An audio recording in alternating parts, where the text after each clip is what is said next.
whose mind was made. What's your name, sis? What's it again? I'm sorry, I couldn't hear you. Carrie? Make it make sense. Make it make sense. Make her believe. I like conversation. All praise. Well, I love this type of conversation right here. Right? Do you believe in the Bible at all? To a certain extent. To a certain extent. If it makes sense, I believe. If it makes sense, I believe If it it. makes sense, I believe. Is there any? I like conversation. I believe in everything. I don't like repress myself. Okay. Is there anything you read out of the Bible before that is like it don't make sense or you don't believe?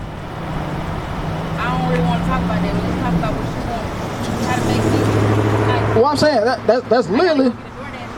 Okay, cool. I'm gonna talk about something that does make sense out of the Bible, right? You already got that Deuteronomy 28 verse 50. How familiar are you with it at all? It's been a minute. Okay, how familiar with the name Moses? That's how familiar? Yeah, I remember. What do you remember him doing? Is he a disciple? No, not a disciple. Did he part the sea? Yes, there we go. Yes. What did he part the sea for? Walk across it with who? Oh, he was running. Somewhat. Okay, I'm gonna help you out. Yeah. So you remember if I say this phrase, you'll probably be familiar with it. He's the man that told a Pharaoh of Egypt to let my people go. That sound familiar? Yeah. Okay, there we go. So he told Pharaoh to let his people go. Why? Because at that time, that king over Egypt had his people into slavery or bondage, right? The God that he served, correct. The God that he served, he told them, hey, tell Pharaoh let them go because I'm finna have y'all go into this other land. I want y'all to inherit. Right, so what we getting ready to read is after they leave Egypt, after they out of bondage, right? What he's getting ready to say to this group of, what we getting ready to read is what he's getting ready to say to this group of people that just came out of bondage. I want to read this and see if any of these things he said will happen in the future sounds familiar to you. Watch this. The book of Deuteronomy, chapter 28, and verse 15. But it shall come to pass, if thou wilt not hearken unto the voice of the Lord thy God, to observe to do all his commandments and his statutes, which I command thee this day, that all these curses shall come upon thee and overtake thee. So to summarize, I know it's a lot of words back then. I want to summarize it, right? Basically, the Lord telling Moses, look, tell this people that I just freed and got them out of bondage, out of slavery, that if they don't decide to listen to me or listen to the commandments I gave them as far as how to live, how to raise a family, how to eat, how to dress, every aspect of life that we think about today, this power gave us, or gave these people, I would say, an instruction manual about how to do those things and how to do it to his standard, right? Now he's saying if you don't do it, well, guess what? I'm going to put curses upon you and your generations to come after. I want you to listen to some of the things he started to describe as these curses, or what we'll call today generational curses. Watch this, 64. Yes, sir. Verse 64. And the Lord shall scatter thee among all people, from the one end of the earth, even unto the other. And there thou shalt serve other gods, which neither thou nor thy fathers have known, even wood and stone. So just one example of the curses that he get ready to describe that will happen to the future generation of these people is they would start to be scattered from one side of the earth into another.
Now, if they were just left out of Egypt, they still in that side of the earth, right? Egypt on the map is like top east part of Africa, like northeast part. They just left this land right here. Now, if they're saying, if he's telling them that in the future you're going to be scattered from one part of the earth into another, they are already here. What's the other part of the earth that was at that time wasn't discovered yet? Okay, here you go. What, slavery? No, I believe slavery to a certain extent. I believe it was already So, there. I believe it was there. I believe it was already there. to a certain extent, and depending on what time period you make a reference to, I would agree. But are you saying that these things right here didn't take place at all? Is what you're saying? I believe it did. Okay. So what's the extent? No, I believe something was already there. Like, I agree. I don't know. It's hard for me to believe that they brought us over there. You know what I mean? Why you say that? They did something, but I don't know how you do that. Like, you ever see the ocean? Yeah. You got an ocean. Yeah. You never been on a cruise before? Yeah, I've been on a cruise. So how is it not possible? No, I think it was a different body of water. That's what I'm saying. You ever see those people that be working on the boats? How the boats move? Yeah. When I think about that, that's what I feel like the type of waters they had to deal with. And then it was so dark. I don't know. You talking about, so you would expect like the ship to crash or sink or whatever, something like that? I expect for them to not be able to pull something off like this. I would say, But I believe we were taken from somewhere. Yes, I believe this happened, but not between this body and water. so you're saying you don't believe this way. Listen, and to be honest, I don't know. It's something that I do believe sometimes they make stuff like this because I mind they put it straight in, but then they put Vital stuff. sign. You know what I'm saying? so So it's like I'm here.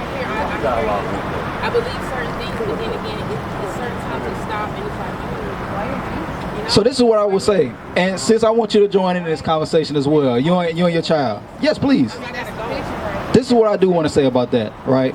Is number one, slavery is like literally one of the most documented atrocities that has taken place. Like literally, I can go online and find the name of the boat, how many passengers it had, the names of the passengers, where it came from, as far as what they call it, where it docked from, and where it ended up land. Like literally, if we ever have any questions about if they coming from here to over here, if they took this body of water, it's literally documented. It's not nothing to be skeptical about if you decide to, if you want to really know it. Question. So with that information, Yes. what we gonna do with that information? There we go. It is in the past. What we doing now? Like, That's what I'm working towards. Okay, so let's make it quick though. yes, so to what you were saying, if they didn't even come across this body of water, if they came across this one or this one, No matter how they came, it's irrelevant to whether me. they did or not. We know the- we was in slavery. What There we do go. now There we go. with this information about what happened in the past to our people. There we go. There we go. So the answer to that, the reason we're reading this in the first place is to be able to identify first and foremost the people that experienced this. It was told that they would experience this in the future by God, the God of the Bible. Let's just say, right? It said that these people would experience this. And what's the importance of that? Because now in 2024, what our people struggle with today is an identity crisis. A lot of us, yes, but a big part of that, or I would say a cause of that, is we have an identity crisis. A lot of us, we have no idea or connection to our history before this place.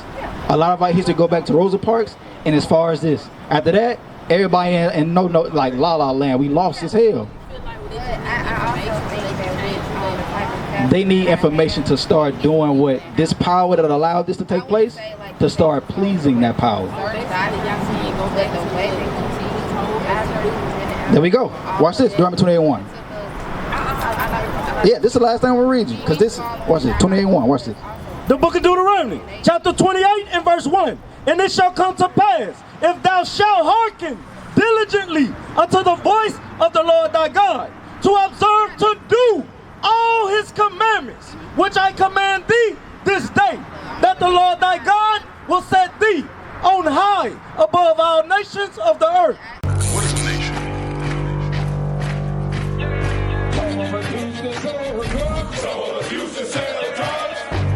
Exploitation is men leading by example.